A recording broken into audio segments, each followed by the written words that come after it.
ఓం సదాశివసమారంభాం వ్యాసశంకరమధ్యమాం అస్మదాచార్యపర్యంతాం వందే గురుపరంపరాం.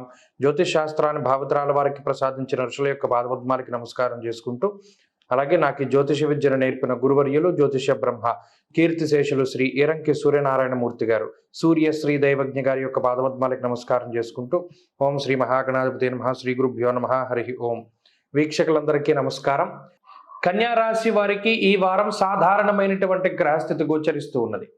ఈ రాశ్యాతో 12వ స్థానంలో రవిగ్రహం, శుక్రగ్రహం చేరుతూ ఉండడం, అలాగే బుధుని యొక్క స్థితిలో కూడా మార్పు వచ్చి 12వ స్థానంలోకి వస్తూ ఉండడం, ఇలా వ్యయస్థానంలో ఎక్కువ గ్రహాలు కేంద్రీకృతం అవుతూ ఉండడం. ప్రత్యేకించి ఈ వారంలో బుధుని యొక్క బలం ఉన్నప్పటికీ కూడా వక్రించినటువంటి రాశ్యాధిపతిగా మనం ఆయన చూడవలసి వస్తుంది.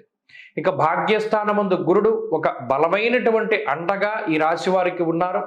అలాగే శనేశ్వరుడు కానీ చంద్రుడు కానీ ఈ వారంలో చాలా బలంగా ఉన్నారు. దాదాపుగా 4 గ్రహాల తాలూకు శుభ ఫలితాలు ఈ రాశి వారికి వస్తూ ఉన్నాయి. అయినప్పటికీ కన్యా రాశి వారిలో ఏదో ఒక తెలియని భయం వెంటాడుతూ ఉంటుంది. ప్రత్యేకించి ఎప్పుడు చదవనటువంటి, ఎప్పుడు మీరు వెళ్ళనటువంటి ఆ మార్గాలలోనూ చదవనటువంటి విషయాలను ఎక్కువగా చదువుతూ ఉంటారు. విషయ విశ్లేషణ, ఏదైనా ఒక విషయం గురించి లోతుగా తెలుసుకోవాలి, లోతుగా అధ్యయనం చేయాలి అనేటువంటి ఆలోచనలు ఎక్కువగా వస్తూ ఉంటాయి. అవి ప్రత్యేకించి జరిగిపోయినటువంటి విషయాలు, అవి చరిత్రకి సంబంధించినవి కావచ్చు, మన పురాతనమైనటువంటి శాస్త్రాలకి సంబంధించి కావచ్చు, లేదా ఈ ఇతిహాసాలకి సంబంధించి అవ్వచ్చు. దేని గురించి అయినా సరే లోతుగా అధ్యయనం చేస్తారు. అలాగే మీ ఇంట్లో ఉండేటువంటి వారికి గతంలో ఏ విషయాలు జరిగాయి అనేటువంటి దానిపైన కూడా చర్చలు చేస్తూ ఉంటారు. ఇవి కాక వ్యయస్థానమందు గ్రహాలు కేంద్రీకృతం అవ్వడం, అది నిద్రా సౌఖ్యాన్ని తగ్గించి వేస్తుంది. అంటే రాత్రి నిద్రపోయేటువంటి పరిస్థితులు తక్కువగా ఉంటాయి. అది పని ఒత్తిడి వల్ల అవ్వచ్చు, నిద్ర పట్టకపోవడము, పీడకలలు రావడము, లేదా ఏదైనా ఒక రకమైనటువంటి మానసిక అశాంతి ఉండడం వల్ల నిద్ర పట్టకపోవడం లాంటివన్నీ కూడా ఈ రాశి వారిలో ఉన్నాయి.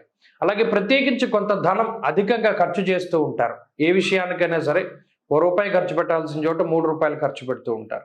ఇది అదనపు భారంగా చెప్పవచ్చును. అంతేకాక ఇటు కుటుంబం తాలూకు సపోర్ట్ కనబడుతూ ఉన్నది.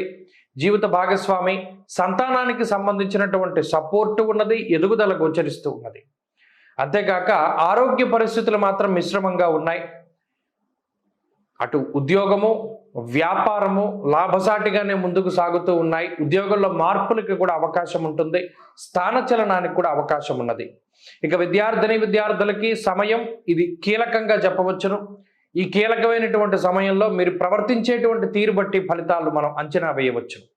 విదేశీయానానికి సంబంధించి, పోటీ పరీక్షలకు సంబంధించి గ్రహస్థితులు అనుకూలంగా ఉన్నాయి.